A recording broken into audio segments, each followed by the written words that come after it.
멕시코, 오아하카, 지구 반대편의 원주민 예언자가 왜 한반도를 지목했을까요? 2010년 칠레 대지진 예측, 2015년 멕시코 화산 폭발 예측, 적중률 70% 이상, 이실 마르티네스. 그가 이번에는 대한민국을 향해 입을 열었습니다. 단순한 재앙 경고가 아닙니다. 그의 예언에는 구체적인 연도가 있습니다. 2026년 대지가 말하기 시작합니다. 2028년 한국 사회가 멈춥니다. 2031년 한반도에서 다리를 놓는 자가 나타납니다. 2032년 여섯 번째 태양이 떠오릅니다. 그런데 여기서 이상한 점이 있습니다. 아즈텍 문명의 예언 체계가 왜 한국과 연결되는 걸까요? 5000년 전 중남미의 시간관이 왜 21세기 한반도의 운명을 가리키고 있을까요? 더 충격적인 것은 이겁니다. 이실은 한국을 인류 새 시대의 기폭제라 불렀습니다. 상처 입은 나라가 세계를 치유한다. 분단된 땅에서 통합의 빛이 시작된다. 믿기 어려우시죠? 저도 처음엔 그랬습니다. 그러나 그의 예언을 하나씩 살펴보면 소름 돋는 연결고리가 보이기 시작합니다. 오늘 영상에서 모두 보여드리겠습니다. 끝까지 함께해 주십시오. 이 예언의 중심에는 여러분의 선택이 있습니다. 먼저 이 예언자가 누구인지부터 알아야 합니다. 이실 마르티네스. 이 이름을 처음 들어보시는 분들이 많을 겁니다. 그는 유명해지길 원하지 않았습니다. 텔레비전에 나오지 않습니다. 강연회를 열지 않습니다. 멕시코 남부 오아하카의 작은 마을에서 조용히 블로그에 글을 올릴 뿐입니다. 그런데 이 사람의 글이 전 세계 영성계를 뒤흔들고 있습니다. 이유는 단 하나, 그의 예언이 맞아떨어지기 때문입니다.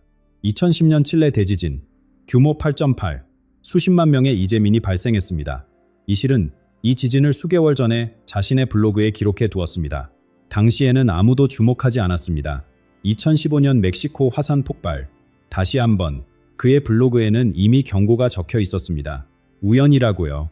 한 번은 우연일 수 있습니다. 두 번은 의심스럽습니다. 그런데 그의 적중률이 70%를 넘는다면요. 이실의 능력은 어디서 왔을까요? 그의 할머니는 마을에서 보는 사람으로 불렸습니다. 병을 고치고 꿈을 해석하고 대지의 소리를 듣는 여인이었습니다. 어린 이실은 할머니 곁에서 자랐습니다.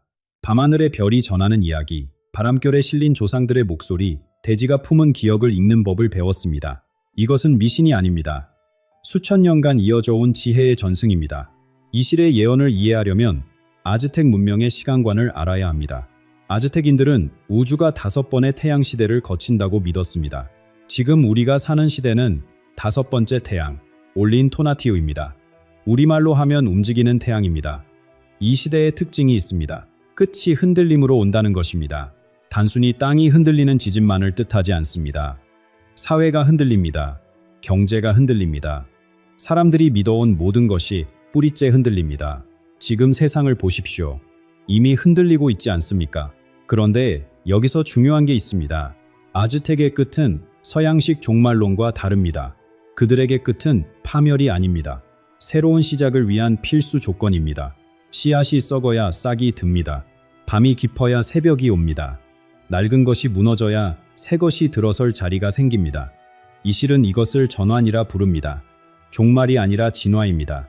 인류가 다음 단계로 나아가기 위한 피할 수 없는 과정입니다. 그렇다면 한 가지 의문이 남습니다. 왜 한국입니까? 멕시코에서 태어나 아즈텍의 지혜를 이어받은 예언자가 왜 태평양 건너지구 반대편의 작은 반도를 주목하는 걸까요? 수많은 나라 중에서 왜 대한민국이 그의 가장 중요한 예언의 중심에 있는 걸까요? 이실은 말합니다. 한반도는 6번째 태양이 처음 떠오르는 땅이라고. 그리고 그 전환의 첫 번째 신호는 이미 시작되었습니다. 환태평양 불의 고리, 지구의 가장 불안정한 지대가 깨어나고 있습니다. 이실은 이것을 대지의 언어라고 부릅니다. 인류가 오랫동안 무시해온 경고의 목소리가 마침내 터져 나오기 시작했다고. 지도를 한번 보십시오. 태평양을 둘러싼 거대한 고리가 있습니다. 일본, 필리핀, 인도네시아, 뉴질랜드, 그리고 칠레, 멕시코, 미국 서부 해안까지 지구상에서 가장 많은 지진과 화산 활동이 일어나는 곳입니다. 사람들은 이곳을 불의 고리라고 부릅니다. 이실 마르티네스는 경고합니다. 올해 봄부터 이 불의 고리가 본격적으로 깨어난다고. 단순히 지진 몇 번이 아닙니다. 전례 없는 규모의 연쇄 반응입니다. 동아시아에서 시작된 진동이 아메리카 대륙까지 이어집니다. 하나의 화산이 폭발하면 다른 화산이 반응합니다. 마치 오랫동안 잠들어 있던 거인들이 동시에 눈을 뜨는 것처럼. 왜 지금일까요? 이 실은 이렇게 설명합니다. 대지는 살아있다고. 숨을 쉬고 기억하고 느낀다고. 그리고 지금 대지가 말하기 시작했다고. 우리는 언제부터 땅을 잊고 살았을까요? 아스팔트 위를 걷습니다. 에어컨이 나오는 건물 안에서 일합니다. 포장된 음식을 먹습니다. 흙을 밟아본 게 언제인지 기억나지 않습니다. 나무를 만져본 게 언제인지 생각나지 않습니다. 우리의 조상들은 달랐습니다. 땅에 절을 했습니다. 산에 제사를 지냈습니다. 강에게 감사를 표했습니다. 자연은 정복의 대상이 아니라 공존의 파트너였습니다. 그 연결이 끊어졌습니다. 이 실은 말합니다. 대지가 참을 만큼 참았다고.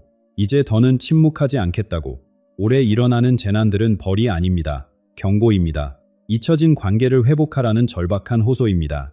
올해가 지나고 내년이 되면 사람들은 깨닫기 시작할 겁니다. 이 모든 것이 우연이 아니라는 것을.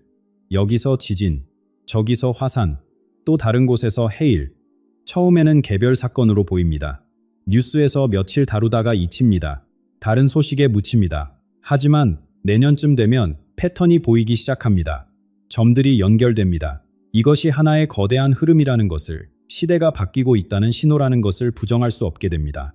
이 실은 이 순간을 인류의 첫 번째 각성이라 부릅니다. 아직 완전한 깨어남은 아닙니다. 눈을 비비며 일어나는 단계입니다. 뭔가 이상하다고 느끼기 시작하는 시점입니다. 하지만 이 작은 의심이 중요합니다. 여기서 모든 것이 시작되기 때문입니다. 그런데 땅만 흔들리는 게 아닙니다. 물리적인 지반이 흔들릴 때 우리가 당연하게 여겨온 것들도 함께 흔들립니다. 경제 시스템, 사회 구조, 성공의 기준, 행복의 정의, 우리가 신처럼 섬겨온 모든 것들.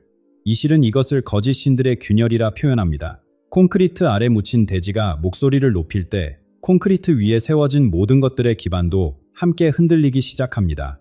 그리고 그 균열은 2028년 본격적으로 드러납니다. 2028년, 이실 마르티네스는 이 해를 거짓 신들의 해체라 부릅니다. 거짓 신이란 무엇일까요? 고대인들은 돌과 나무로 신상을 만들어 숭배했습니다. 현대인들은 다르다고 생각합니다. 우리는 미신을 믿지 않는다고, 이성적이라고 자부합니다. 정말 그럴까요? 우리에게도 신이 있습니다. 눈에 보이지 않을 뿐입니다. 끝없는 성장, 무한한 경쟁, 숫자로 증명되는 성공, 더 높은 연봉, 더 큰 집, 더 좋은 차. 이것들을 향해 우리는 매일 예배를 드립니다. 아침 일찍 출근하고 밤늦게 퇴근하고 주말에도 일합니다. 이것이 현대인의 종교의식입니다. 이 실은 말합니다. 2028년 이 신전들의 기둥이 무너진다고. 끝없이 오를 것 같던 시장이 흔들립니다. 영원할 것 같던 기업들이 쓰러집니다. 성장은 계속될 거라던 약속이 거짓이었음이 드러납니다. 모래 위에 세운 성이 파도에 씻겨나가듯 우리가 믿어온 모든 것들의 허상이 드러나기 시작합니다. 그런데 이 실의 예언에서 한국은 특별한 위치를 차지합니다. 그는 한국을 현대판 인신공양이 가장 극렬하게 행해지는 땅이라 표현했습니다. 처음 들으면 충격적입니다. 하지만 가만히 생각해 보십시오. 고대 문명에서는 신에게 사람의 생명을 바쳤습니다. 풍요를 위해, 승리를 위해, 신의 노여움을 풀기 위해. 지금 우리는 무엇을 바치고 있습니까? 아이들의 어린 시절을 바칩니다. 학원에서 학원으로, 시험에서 시험으로, 놀 시간도, 꿈꿀 시간도 없이 달립니다. 청년들의 꿈을 바칩니다. 하고 싶은 일 대신 돈이 되는 일을, 사랑 대신 스펙을, 행복 대신 안정을 선택하도록 강요받습니다. 세계가 부러워하는 경제 성장을 이루었습니다. 그 대가로 무엇을 잃었습니까? 세계 최저 출산율, 청년 행복지수 최하위, 자살률 상위권, 숫자들이 말해줍니다. 우리가 제물로 바친 것은 바로 우리 자신의 심장이었습니다. 2028년, 한국 사회에 거대한 파도가 밀려옵니다. 이 실은 이것을 집단적 멈춤이라 표현합니다. 젊은이들만이 아닙니다. 평생을 달려온 중년들도, 은퇴를 앞둔 세대도 함께 멈춥니다. 더는 달릴 수 없는 지점에 도달합니다. 몸이 먼저 신호를 보냅니다. 마음이 버티지 못합니다. 이게 정말 내가 원한 삶인가? 이 모든 게 무슨 의미가 있는가? 왜 이렇게 힘든데 행복하지 않은가? 이 질문들이 터져 나옵니다. 개인의 불만이 아닙니다. 사회 전체가 동시에 묻기 시작합니다. 시스템 자체에 대한 근본적인 의문입니다. 이것은 붕괴일까요? 아니면 시작일까요? 이 실은 말합니다. 이 고통 속에서 새로운 것이 태어난다고, 무너져야 다시 세울 수 있다고. 멈춰야 방향을 바꿀 수 있다고. 한민족은 고통에 익숙한 민족입니다.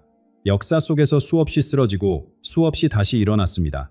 이 회복의 힘이 우리의 피 속에 흐르고 있습니다. 2028년의 멈춤은 끝이 아닙니다. 2029년, 이실이 대각성이라 부르는 시간으로 가는 관문입니다.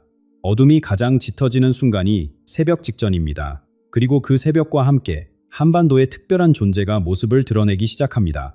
아즈텍 신화에 특별한 존재가 있습니다. 케찰코아틀, 깃털 달린 뱀이라는 뜻입니다. 땅을 기어다니는 뱀의 몸에 하늘을 나는 새의 깃털이 달려 있습니다.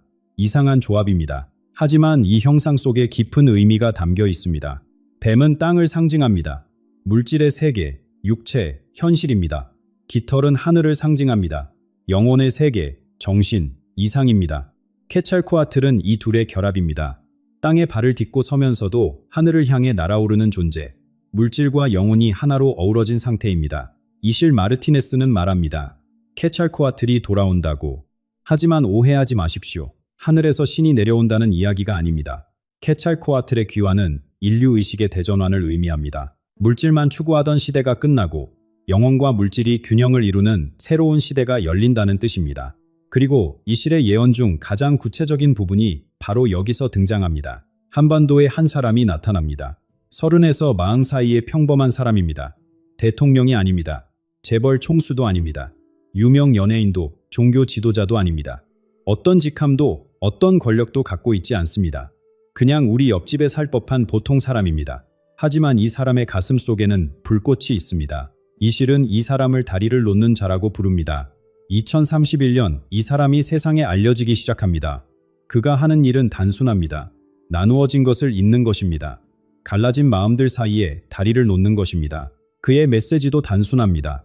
우리는 언제나 하나였습니다. 70년이 넘는 분단, 남과 북으로 갈라진 땅, 서로를 적으로 여기도록 교육받은 세월. 하지만 그 모든 것 아래에 같은 조상의 피가 흐르고 있습니다. 같은 언어로 꿈을 꾸고 있습니다. 같은 노래를 부르며 자랐습니다. 갈라진 것은 땅이 아니었습니다. 마음이었습니다. 다리를 놓는 자는 정치적 통일을 외치지 않습니다. 그것은 그의 영역이 아닙니다. 그는 더 깊은 곳을 봅니다. 마음의 통일입니다. 한을 풀어내는 일입니다. 서로를 향한 두려움과 미움을 녹여내는 일입니다. 정치인들이 회담을 하기 전에 먼저 사람들의 마음이 열려야 합니다. 국경선이 사라지기 전에 먼저 마음속의 경계선이 허물어져야 합니다. 다리를 놓는 자는 바로 그 첫 번째 돌을 놓는 사람입니다. 잠시 생각해 보십시오.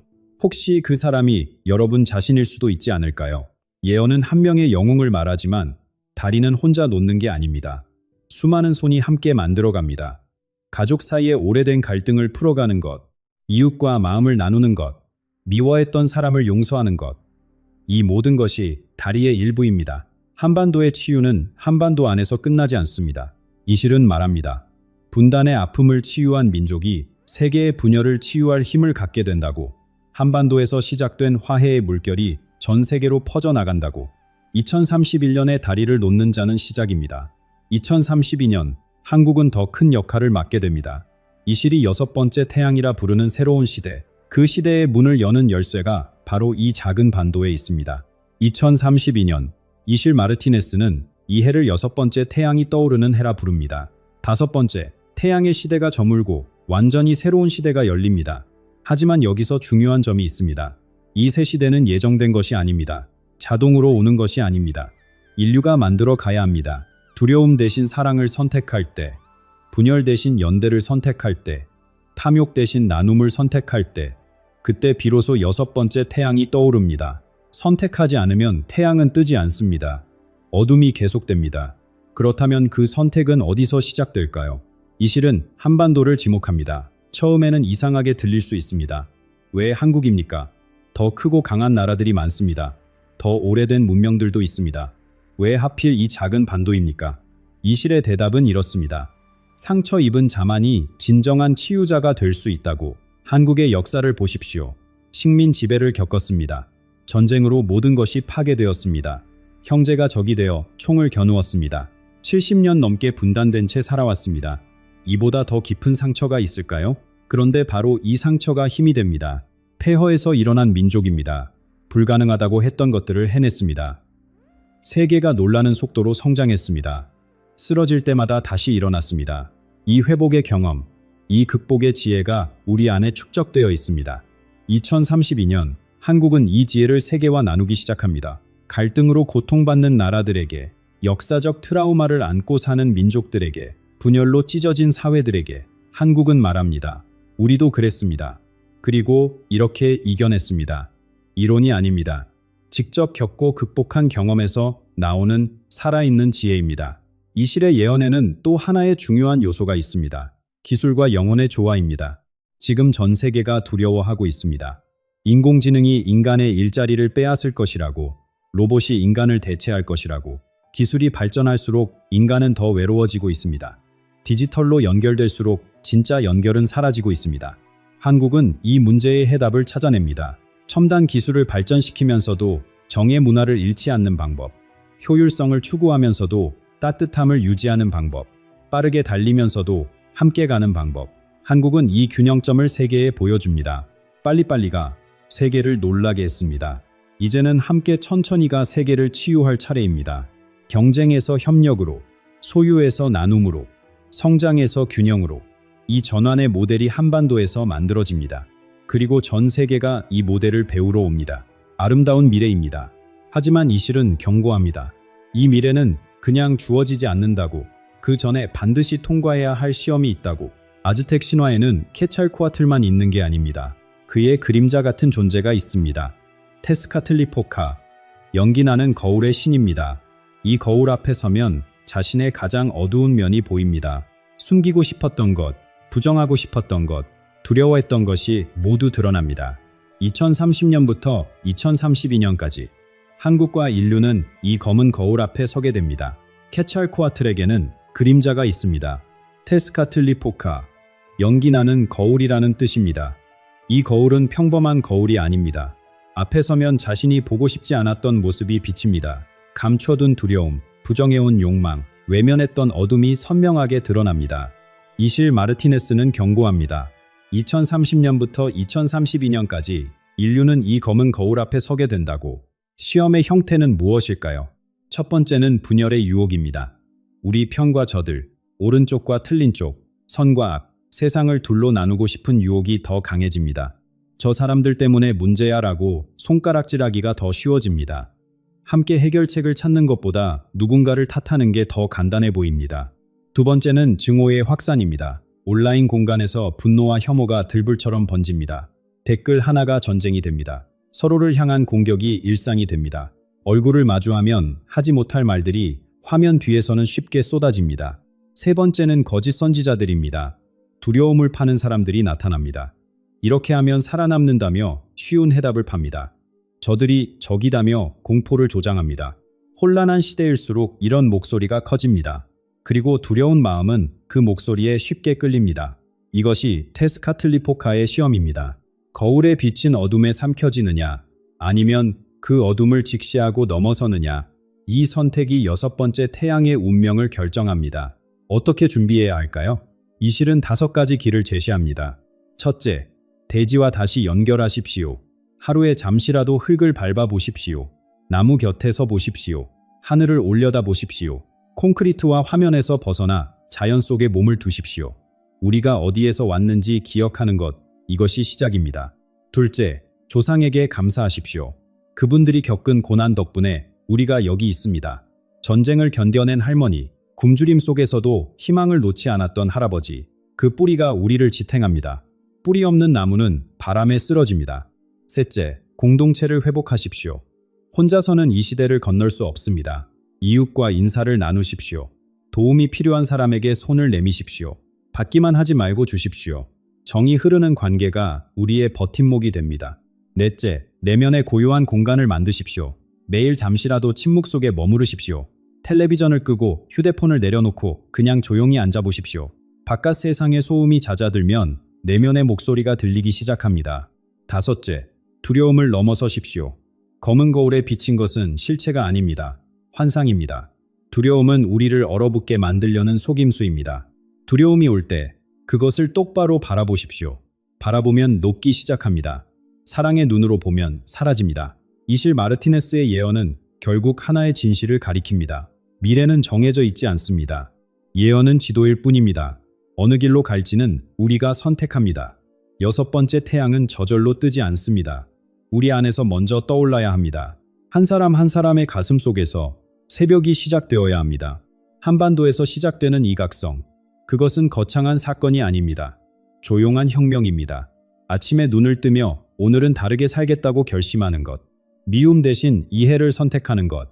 두려움 대신 희망을 품는 것. 이 작은 선택들이 모여 세상을 바꿉니다. 여러분은 이미 이 이야기를 끝까지 들었습니다. 그것은 우연이 아닙니다. 무언가가 여러분을 이 자리로 이끌었습니다. 여러분 안에 이미 깨어나려는 불꽃이 있기 때문입니다. 오늘 이 영상을 보고 마음속에 어떤 울림이 있으셨습니까? 두려움이었습니까? 희망이었습니까? 아래 댓글로 여러분의 생각을 나눠주십시오. 여러분의 이야기가 또 다른 누군가에게 빛이 될 수 있습니다. 기억하십시오. 여섯 번째 태양은 우리 안에서 먼저 떠오릅니다. 이 영상이 의미 있으셨다면 구독과 좋아요를 눌러주십시오. 이 메시지가 더 많은 분들에게 닿을 수 있도록 공유해 주십시오. 다음 영상에서 다시 뵙겠습니다. 감사합니다. 오늘 나눈 이야기는 고대 예언과 역사적 기록을 바탕으로 한 교육적, 성찰적 콘텐츠입니다. 두려움이나 공포를 조장하려는 것이 아니라 여러분의 생각을 자극하고 스스로 판단할 수 있는 기회를 드리고자 준비했습니다. 열린 마음으로 받아들이시되 비판적 시각도 함께 가져주시길 바랍니다. 7분, 심장이 멈춘 시간입니다. 2024년 겨울, 미국의 한 엔지니어가 얼음 호수에 빠졌습니다. 구조대가 도착했을 때 그는 이미 죽어 있었습니다. 7분간 심장이 멈췄습니다. 의학적으로는 뇌사 직전입니다. 그런데 그가 다시 눈을 떴습니다. 그리고 말했습니다. 한국이 보였습니다. 30년간 숫자와 논리만 믿던 공학자가 깨어나자마자 한 번도 가본 적 없는 나라 이름을 말한 것입니다. 이상한 점이 있습니다. 그는 한국에 대해 아는 것이 거의 없었습니다. K-팝도 한글도 우리의 역사도 몰랐습니다. 그런데 그가 본 비전의 중심에는 대한민국이 있었습니다. 단순한 환각이었을까요? 그렇다면 왜 그가 말한 시기와 현상들이 지금 하나씩 맞아떨어지고 있을까요? 왜 하필 한국이었을까요? 왜 하필 지금이었을까요? 그리고 왜 그는 이렇게 말했을까요? 한국인들은 아직 모르고 있습니다. 자신들이 무엇을 위해 그토록 오랜 고통을 겪어왔는지를 오늘 이 영상에서 그 답을 말씀드리겠습니다. 끝까지 함께 해 주십시오. 그는 평생 눈에 보이는 것만 믿었습니다. 마이클 톰슨, 30년간 미국 항공우주 산업에서 일한 엔지니어였습니다. 그에게 세상은 공식과 데이터로 이루어진 곳이었습니다. 영혼, 사후세계, 보이지 않는 힘, 이런 것들은 그에게 허구에 불과했습니다. 그는 스스로를 철저한 현실주의자라고 불렀고 죽음 이후에는 아무것도 없다고 확신했습니다. 2024년 12월, 콜로라도의 얼어붙은 호수. 그날 그는 혼자 얼음 낚시를 나갔습니다. 갑자기 발밑에 얼음이 갈라졌습니다. 차가운 물이 그를 삼켰습니다. 구조대가 도착했을 때 그의 심장은 이미 멈춰 있었습니다. 7분, 의학적으로 뇌 손상이 시작되는 시간이 지나고 있었습니다. 그런데 그 7분 동안 마이클은 어디에 있었을까요? 그는 자신의 몸 위로 떠올랐다고 말합니다. 구조대원들이 자신의 가슴을 압박하는 모습을 내려다보았습니다. 이상하게도 두려움은 없었습니다.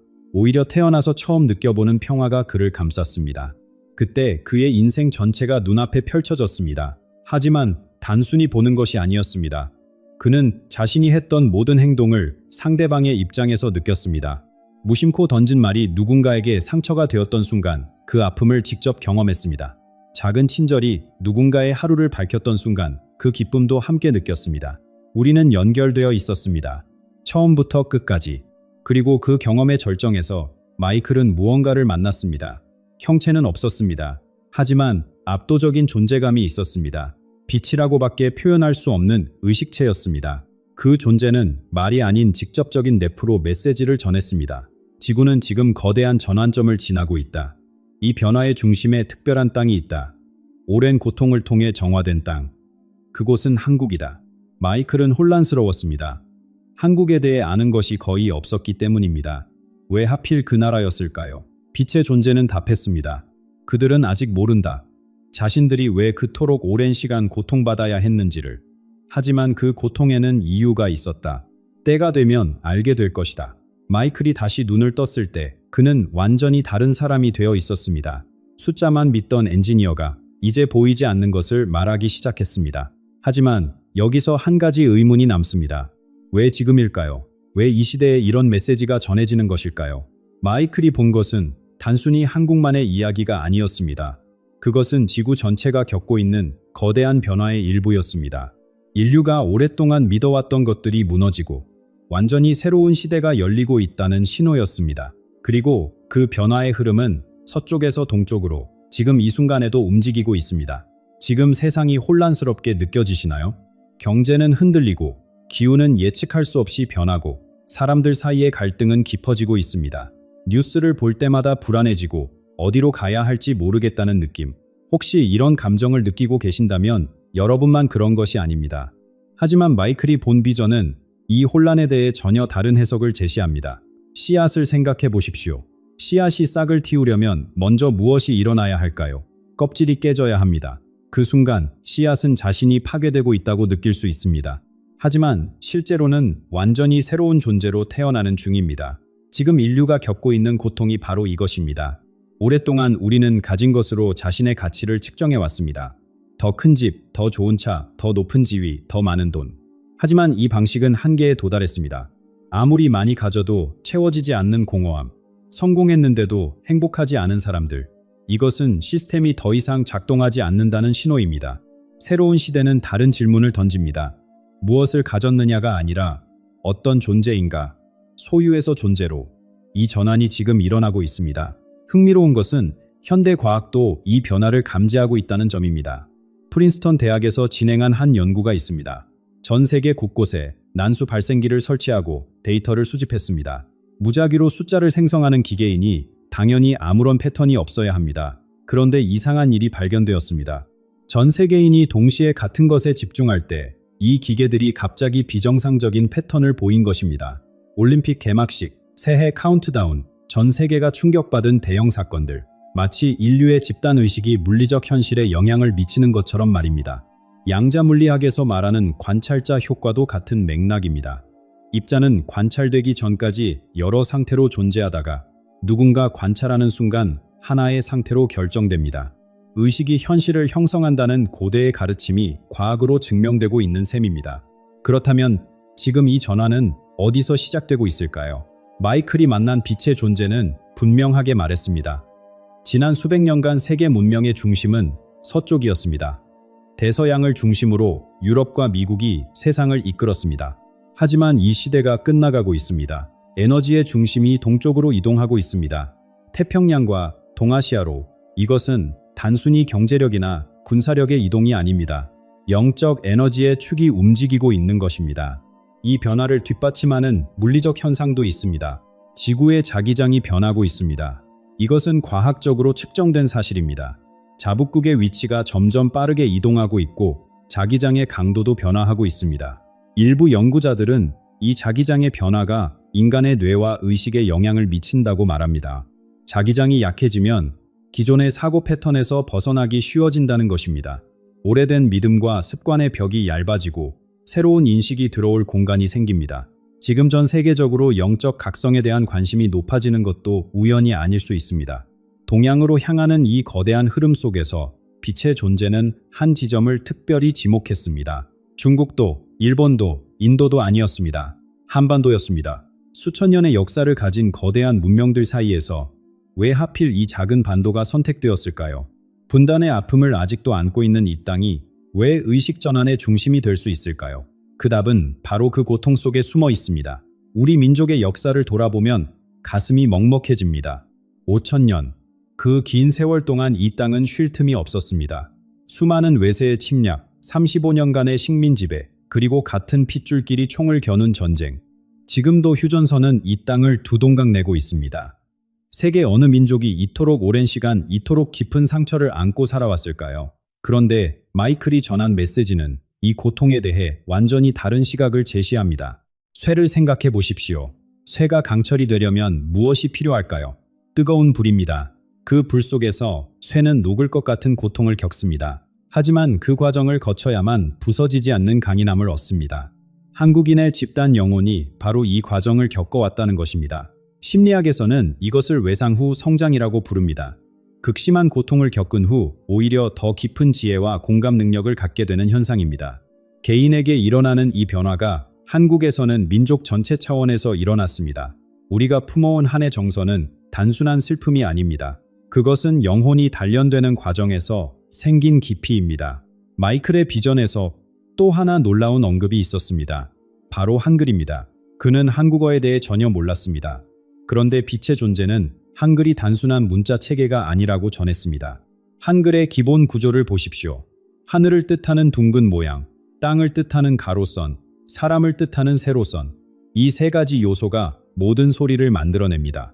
우주의 근본 원리가 문자 안에 담겨 있는 것입니다. 최근 뇌과학 연구들은 흥미로운 사실을 발견했습니다. 한글을 읽을 때 좌뇌와 우뇌가 동시에 활성화된다는 것입니다. 논리와 직관이 함께 움직입니다. 분석과 통합이 동시에 일어납니다. 한글을 사용하는 것 자체가 의식의 균형을 돕고 있다는 뜻입니다. 매일 한글을 쓰고 읽는 여러분은 이미 특별한 도구를 가지고 있는 셈입니다. 마이클이 전한 예언 중 가장 신비로운 부분이 있습니다. 많은 오래된 영혼들이 지금 이 시기에 한국을 선택해서 태어났다는 것입니다. 여러 생을 통해 지혜를 쌓은 존재들이 인류의 전환을 돕기 위해 이 땅에 왔다고 합니다. 여러분 주변을 돌아보십시오. 유난히 깊은 눈빛을 가진 아이, 나이에 비해 성숙한 젊은이, 세상을 다른 눈으로 바라보는 사람들. 혹시 그들이 바로 이 오래된 영혼들이 아닐까요? 어쩌면 지금 이 영상을 보고 계신 여러분 자신이 그중 하나일 수도 있습니다. 전 세계를 휩쓸고 있는 한류 현상도 이 맥락에서 이해할 수 있습니다. K-팝과 드라마의 인기를 단순한 유행으로 볼 수 있을까요? 마이클의 비전은 다르게 말합니다. 한국 문화에는 특별한 주파수가 담겨 있습니다. 고통 속에서도 희망을 잃지 않는 힘, 깊은 감정을 함께 나누는 정서, 관계의 소중함을 아는 마음. 이 주파수가 전 세계인의 무의식에 울림을 주고 있습니다. 사람들은 이유를 설명할 수 없지만 한국 문화에 끌립니다. 그것은 단순한 취향이 아닙니다. 영혼이 필요로 하는 것을 감지하고 있는 것입니다. 한류는 유행이 아니라 신호입니다. 전 세계 의식이 변화할 준비가 되었다는 신호, 그리고 그 변화의 진원지가 이 땅이라는 신호. 이 모든 흐름은 우연히 흩어져 있는 것이 아닙니다. 마이클이 본 비전에는 구체적인 시간표가 있었습니다. 지금 우리가 살고 있는 이 해, 그리고 다가오는 내년, 이 시기에 무엇이 일어나고 있고 무엇이 다가오고 있는 것일까요? 마이클이 본 비전에는 막연한 미래가 아닌 구체적인 시간이 담겨 있었습니다. 지금 이 순간부터 앞으로 몇 년간 세상은 눈에 띄게 달라질 것입니다. 그리고 그 변화는 이미 시작되었습니다. 올해는 고요한 준비의 시간입니다. 겉으로 보기에는 큰 변화가 없는 것처럼 느껴질 수 있습니다. 여전히 뉴스는 혼란스럽고 일상은 반복되고 세상은 제자리인 것 같습니다. 하지만 보이지 않는 곳에서 중요한 일이 진행되고 있습니다. 씨앗이 땅 속에서 뿌리를 내리는 시간을 생각해 보십시오. 땅 위에서는 아무 일도 일어나지 않는 것처럼 보입니다. 하지만 땅 아래에서는 생명이 자라고 있습니다. 뿌리가 깊이 내려가고 양분을 모으고 싹을 틔울 준비를 하고 있습니다. 지금이 바로 그런 시기입니다. 깨어난 의식들 사이에 연결이 강해지고 있습니다. 서로를 알아보는 사람들이 만나고 있습니다. 아직은 조용하지만 네트워크가 형성되고 있습니다. 이 시기에 가장 중요한 것은 내면의 평화를 기르는 것입니다. 바깥 세상의 소음에 휘둘리지 않고 자신의 중심을 잡는 것. 이것이 다가올 변화를 맞이하는 가장 좋은 준비입니다. 내년에는 눈에 보이는 신호들이 나타나기 시작합니다. 마이클은 하늘의 징조를 보았다고 말했습니다. 보랏빛 오로라가 평소에는 볼 수 없는 위도에서 관측되는 현상입니다. 이것은 지구 자기장의 급격한 변화와 관련이 있습니다. 자기장의 변화는 이미 과학적으로 측정되고 있는 사실입니다. 자북극의 이동 속도가 빨라지고 있고 일부 지역에서는 자기장의 강도가 약해지고 있습니다. 내년에 이 변화가 가속화되면서 하늘에서 특이한 현상들이 목격될 것입니다.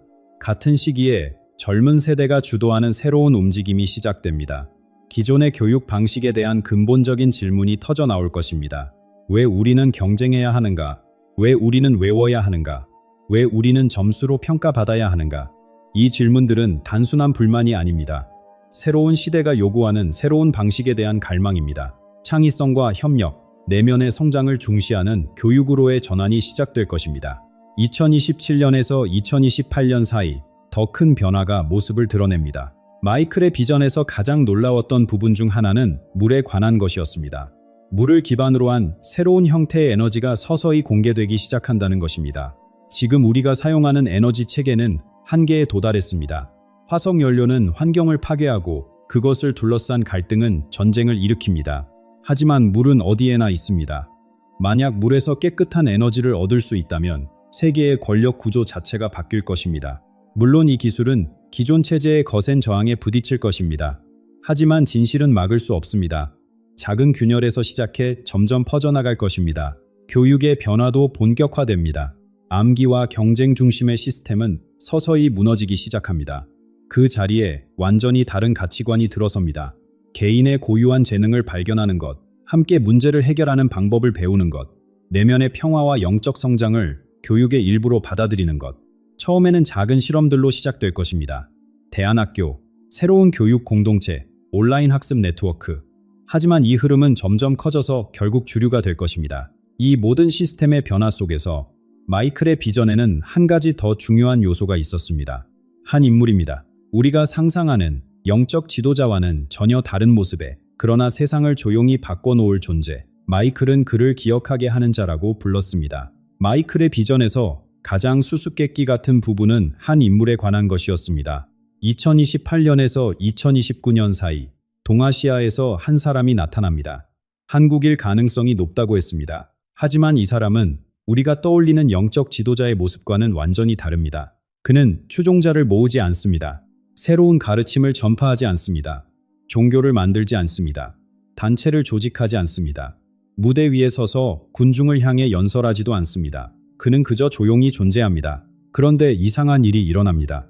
그와 가까이 있는 사람들에게 변화가 찾아옵니다.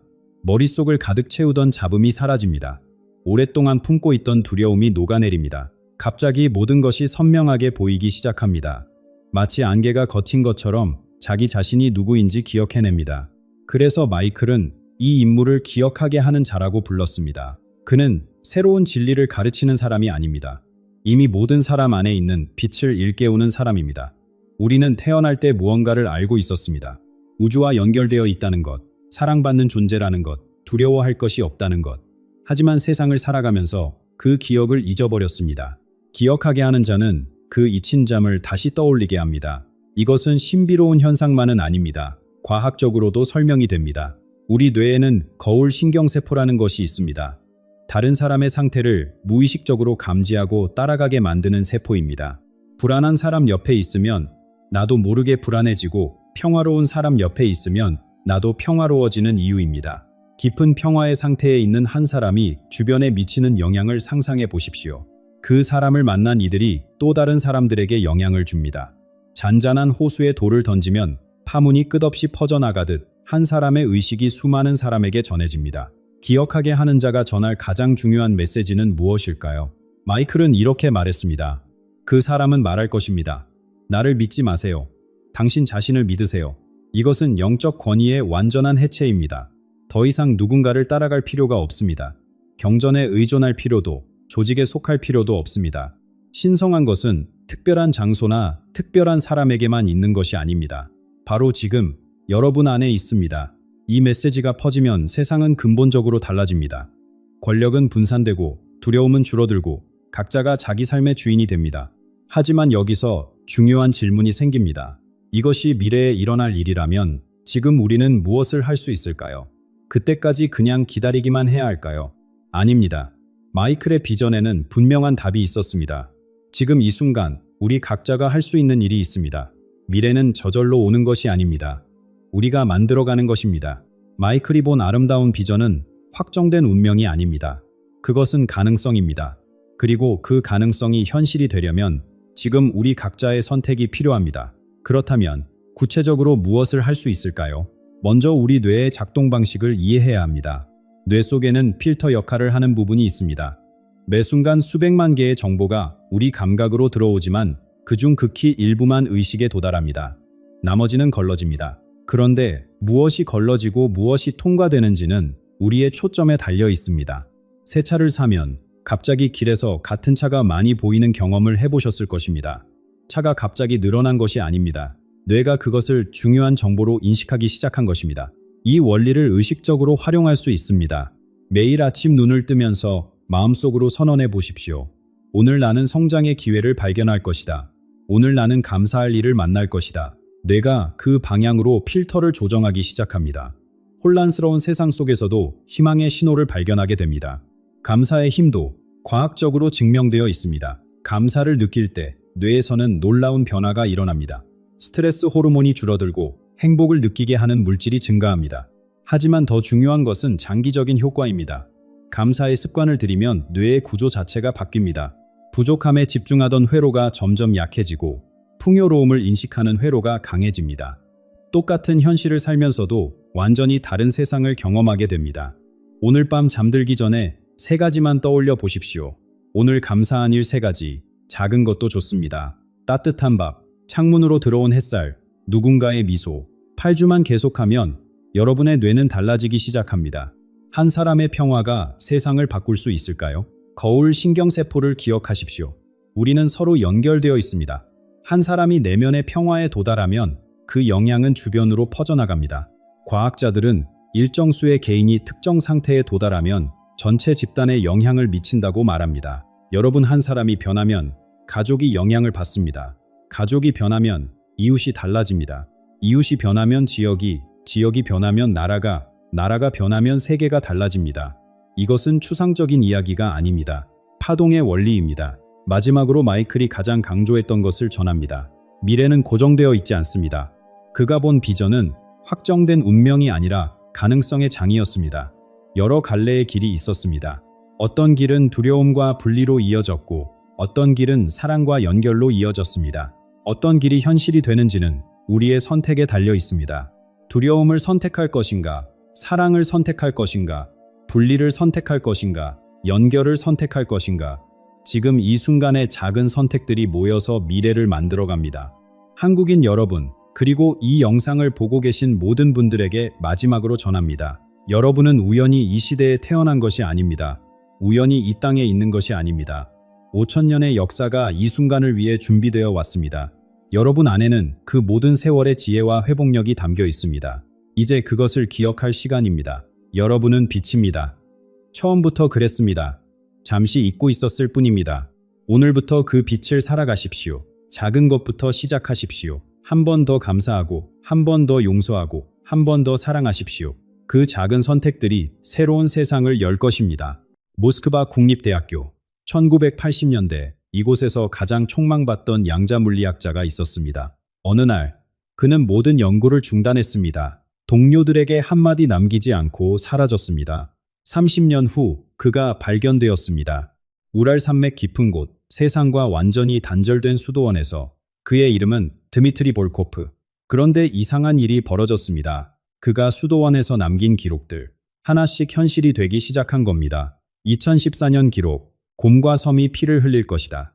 2022년 러시아의 우크라이나 침공, 2018년 기록, 보이지 않는 독이 세상을 덮을 것이다. 사람들은 얼굴을 가릴 것이다. 2020년 코로나 팬데믹, 2021년 기록, 유럽의 심장이 얼어붙을 것이다.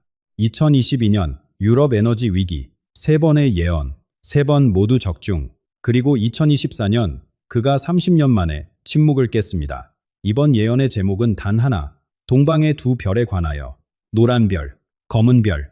그리고 2026년, 지금 우리가 살고 있는 이 순간입니다. 그가 본 것은 무엇이었을까요? 끝까지 함께 해주십시오. 볼코프는 노란 별에 대해 이렇게 말했습니다. 노란 별은 외부의 적에게 무너지지 않는다. 스스로를 갉아먹는다. 이 말의 의미를 생각해 보십시오. 우리는 늘 북쪽을 경계해 왔습니다. 미사일, 핵무기, 도발, 위협은 항상 밖에서 온다고 믿었습니다. 그런데 볼코프는 정반대를 말합니다. 진짜 위기는 안에서 시작된다고. 지금 이 나라의 모습을 보십시오. 가족끼리 정치 이야기를 피합니다. 오랜 친구 사이에 금이 갑니다. 뉴스를 보면 여당과 야당은 매일 서로를 물어뜯습니다. 국회는 마비되고 중요한 법안은 수년째 잠들어 있습니다. 경제는 어떻습니까? 청년들은 일자리를 찾지 못합니다. 집값은 하늘 높은 줄 모르고 출산율은 세계 최저입니다. 노인 빈곤율은 선진국 중 가장 높습니다. 세계 경제가 흔들릴 때마다 우리는 가장 먼저 충격을 받습니다. 볼코프가 말한 체계적 마비가 이미 시작된 것은 아닐까요? 그의 예언 중 가장 충격적인 부분이 있습니다. 노란 별의 지도자는 물러나지 않을 것이다. 그러나 무너질 것이다. 권좌에서 내려오는 것이 아니라 권좌와 함께 쓰러질 것이다. 이 표현을 주목하십시오. 사임도 아니고 탄핵도 아닙니다. 붕괴입니다. 건강 문제일까요? 갑작스러운 사건일까요? 아니면 시스템 전체가 멈추는 것일까요? 볼코프는 구체적인 원인을 밝히지 않았습니다. 다만 한 가지는 분명히 했습니다. 권력의 공백이 생긴다는 것. 우리 현대사를 돌아보십시오. 4.19 혁명, 10월 26일, 그리고 최근의 탄핵 정국까지 이 나라는 늘 위기 속에서 새로운 길을 찾아왔습니다. 혼란은 끝이 아니었습니다. 변화의 시작이었습니다. 볼코프도 같은 말을 합니다. 혼란의 먼지가 가라앉으면 전혀 예상하지 못한 곳에서 한 사람이 나타날 것이다. 그는 이 인물을 거룩한 지도자라고 불렀습니다. 정치인이 아닙니다. 기존 권력 구조 밖에서 오는 사람입니다. 그리고 그를 따르는 7명의 현자가 있습니다. 흥미로운 점이 있습니다. 이 지도자는 외교나 국제관계에 관심이 없습니다. 그의 초점은 오직 하나, 상처받은 사회의 치유입니다. 볼코프는 이렇게 덧붙였습니다. 수십 년간 쌓인 분열은 정치적 협상으로 풀리지 않는다. 영혼의 치료가 필요하다. 이 지도자는 의사가 아니라 치유자다. 몸이 아니라 마음을 돌보는 사람이다. 어쩌면 우리가 정말로 필요로 하는 것은 더 강한 대통령이 아닐지도 모릅니다. 더 현명한 협상가도 아닐지도 모릅니다. 갈라진 마음을 이어줄 수 있는 사람, 미움을 내려놓게 할 수 있는 사람, 다시 하나가 될 수 있다고 믿게 해줄 사람. 그런 지도자가 오고 있다고 볼코프는 말합니다. 그런데 여기서 한 가지 질문이 생깁니다. 남쪽에서 이런 격변이 일어나는 동안 휴전선 너머는 조용할까요? 70년 넘게 서로를 적으로 삼아온 두 체제입니다. 한쪽이 흔들리면 다른 쪽은 기회를 잡으려 하지 않을까요? 볼코프의 대답은 의외였습니다. 아니다. 검은 별도 같은 시간에 떨어진다. 그리고 그는 덧붙였습니다. 검은 별을 무너뜨리는 것은 미사일이 아니라고, 탱크도 아니고 폭격도 아니라고, 그것은 훨씬 조용한 것이라고 했습니다. 북녘 사람들의 마음속에서 자라나는 무언가, 오랫동안 억눌려왔던 단 하나의 감정, 진실을 알고 싶다는 갈망입니다. 70년이 넘는 세월 동안 남과 북은 서로를 적으로 삼아왔습니다. 그런데 볼코프는 이 관계를 전혀 다른 시각으로 봅니다. 노란 별과 검은 별은 서로를 증오했다.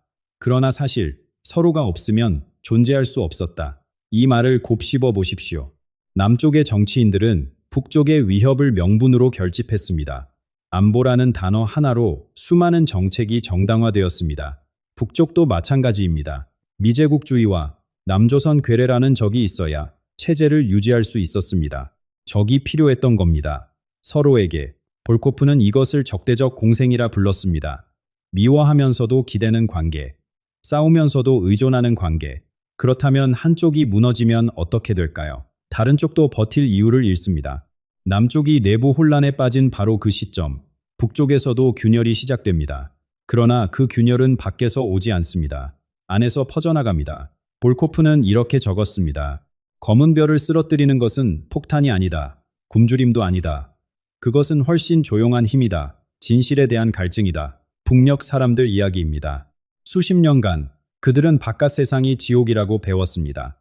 남조선은 미국의 식민지이고 인민들은 굶주리며 오직 위대한 수령님만이 진정한 낙원을 만들 수 있다고. 그런데 어느 순간부터 균열이 생기기 시작했습니다. 중국 국경을 넘어 들어오는 작은 기계들, 손바닥만 한 화면에 담긴 남쪽의 드라마, 밤마다 몰래 돌려보는 영상 속에서 그들은 전혀 다른 세상을 보았습니다.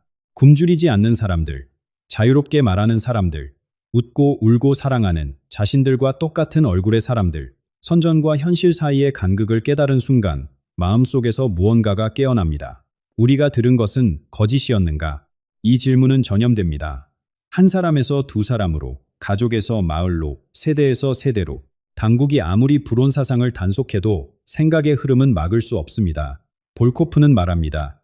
이 조용한 혁명이 임계점에 도달하면 체제는 안에서부터 녹아내린다고. 그리고 가장 놀라운 예언이 있습니다. 검은 별의 왕은 쫓겨나지 않는다. 스스로 물러난다. 이것이 가능할까요? 3대에 걸쳐 권력을 세습한 체제가 그 스스로 문을 여는 것이. 볼코프는 담담하게 적었습니다. 더 이상 지킬 것이 없을 때 왕관은 무게만 남는다. 충성하는 자도 없고 두려워하는 자도 없을 때 권좌는 감옥이 된다. 그때 그는 깨닫는다. 떠나는 것이 유일한 선택이라는 것을. 경제는 이미 무너졌습니다. 배급은 끊긴 지 오래입니다. 젊은 세대는 더 이상 지도자를 신처럼 우러러보지 않습니다. 어느 날 아침, 그는 조용히 자리를 뜹니다. 항복 선언도 없이, 망명 발표도 없이, 그냥 사라집니다. 볼코프는 그 순간을 이렇게 묘사했습니다. 피바다가 아니다. 천둥번개도 아니다. 새벽녘에 눈이 녹듯이 소리 없이 일어난다. 사람들은 아침에 일어나서야 깨닫는다. 어제까지 있던 것이 오늘은 없다는 것을. 남쪽에서는 새로운 지도자가 상처를 치유하고 있습니다. 북쪽에서는 오래된 체제가 스스로 소멸하고 있습니다. 두 별이 동시에 떨어집니다. 그리고 볼코프는 말합니다. 별이 떨어진 자리에 어둠이 오는 것이 아니라고. 그곳에서 전혀 다른 무언가가 피어난다고. 그는 그것을 하얀 빛이라 불렀습니다. 70년간 갈라졌던 한 민족이 다시 하나가 되는 순간, 그 이야기를 지금부터 말씀드리겠습니다. 하얀 빛. 볼코프가 본 것은 단순한 정치적 합의가 아니었습니다. 국경이 사라지는 것은 시작에 불과하다. 진정한 통일은 땅이 아니라 마음에서 일어난다. 70년입니다. 한 세대가 아니라 세 세대가 지났습니다. 할아버지가 청년이었을 때 갈라진 땅에서 이제 손자가 중년이 되었습니다. 그 사이 두 땅의 사람들은 완전히 다른 세상을 살았습니다. 같은 말을 쓰지만 억양이 다릅니다. 같은 역사를 배웠지만 내용이 다릅니다. 같은 핏줄이지만 기억이 다릅니다. 이 간극을 어떻게 메울 수 있을까요? 볼코프는 베를린을 이야기했습니다. 89년 11월 장벽이 무너지던 그날 밤, 동쪽과 서쪽 사람들이 콘크리트 위에 올라가 서로를 끌어안았습니다. 28년 만에 가족을 만난 사람들이 거리에서 울었습니다. 그러나 그는 경고도 함께 남겼습니다. 독일의 교훈을 기억하라. 벽이 무너진 후에도 마음의 벽은 오래 남았다. 서쪽은 동쪽을 가난한 친척처럼 여겼고 동쪽은 서쪽의 열등감을 품었다. 진정한 하나가 되기까지 30년이 더 걸렸다. 한반도는 더 어려울 수 있습니다.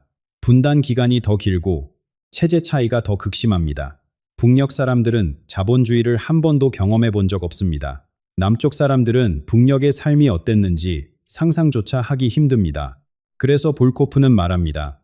정치인들에게 통일을 맡기면 안 된다고. 그들은 경제를 말하고 군사를 말한다. 그러나 상처받은 영혼은 돈으로 치유되지 않는다.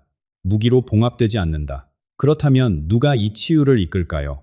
볼코프는 두 집단을 지목했습니다. 첫째는 어머니들입니다. 이념은 사람을 가르지만 어머니의 마음은 가르지 않는다. 남쪽 어머니든 북쪽 어머니든 자식이 행복하기를 바라는 마음은 같다. 어머니들이 서로의 손을 잡을 때 진정한 화해가 시작된다. 둘째는 젊은 세대입니다. 분단의 기억이 없는 아이들. 전쟁을 교과서에서만 배운 세대. 그들에게 휴전선 너머는 적이 아닙니다. 그저 다른 환경에서 자란 또래일 뿐입니다. 젊은이들의 호기심이 다리가 된다. 그들은 묻는다. 왜 우리가 서로를 미워해야 하느냐고. 이 질문이 어른들의 굳은 마음을 흔든다. 볼코프는 이 치유의 시간을 4년으로 보았습니다. 20, 30년까지 완전히 새로운 나라가 형성됩니다. 쉽지 않은 4년입니다. 경제적 혼란이 있을 것입니다. 북쪽 경제를 일으켜 세우는데 천문학적 비용이 들 것입니다. 사회적 갈등도 피할 수 없습니다. 다른 세상에서 온 사람들이 한 공간에서 살아가야 합니다. 그러나 볼코프는 희망을 말합니다. 한민족은 이겨낼 힘이 있다. 5000년 역사 동안 수없이 외세에 짓밟혔지만 한 번도 사라지지 않았다. 언어를 잃지 않았고 문화를 지켜냈다.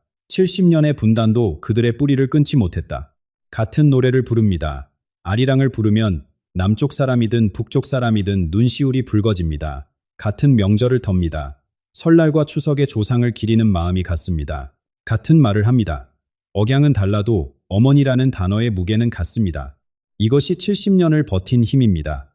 이것이 하나로 돌아갈 수 있는 이유입니다. 볼코프는 적었습니다. 하얀 빛은 갑자기 완성되지 않는다. 서서히, 그러나 멈추지 않고 밝아진다.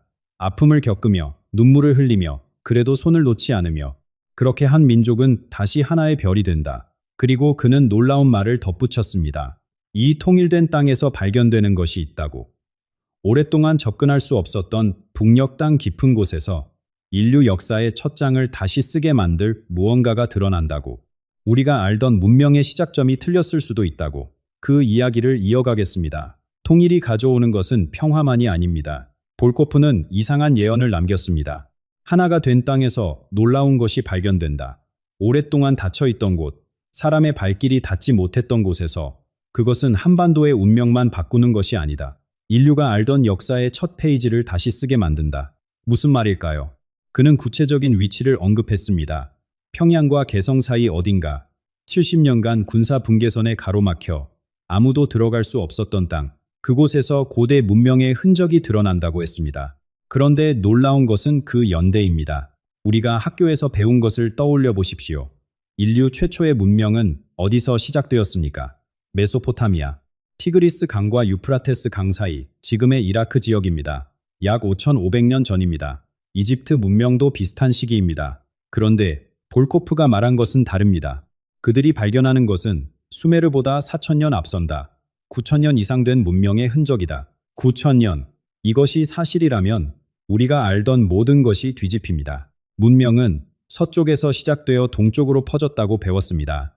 그러나 진실은 반대일 수 있습니다. 동방의 새벽이 먼저 밝았고 그 빛이 서쪽으로 퍼져나갔을 수 있습니다. 볼코프는 단군 이야기를 언급했습니다. 곰과 호랑이 이야기를 그저 신화로 치부하지 마라. 모든 신화에는 역사의 씨앗이 있다. 우리는 단군 신화를 알고 있습니다. 환웅이 하늘에서 내려오고 곰이 100일 동안 쑥과 마늘만 먹고 사람이 되어 단군을 낳았다는 이야기. 어릴 때 배우고 자라면서 잊어버리는 옛 이야기 정도로 여깁니다. 그러나 볼코프는 다르게 봅니다. 곰 부족과 호랑이 부족은 실제로 존재했다. 정창민과 유목민 두 집단이 있었다. 단군은 이들을 통합한 실존 인물이었을 수 있다. 신화는 과장되고 상징화된 역사다. 발굴이 이루어지면 이 가설이 증명된다고 그는 말합니다. 더 나아가 그는 유전학적 발견도 예언했습니다. 새로운 땅에서 발견되는 유골과 유물을 분석하면 과학자들은 깜짝 놀랄 것이다. 한반도가 인류 대이동의 교차점이었다는 증거가 나온다. 아프리카에서 출발한 인류가 아시아로, 아메리카로 퍼져나갈 때 이 땅을 거쳐갔다. 유전자 속에 그 흔적이 남아있다고 합니다.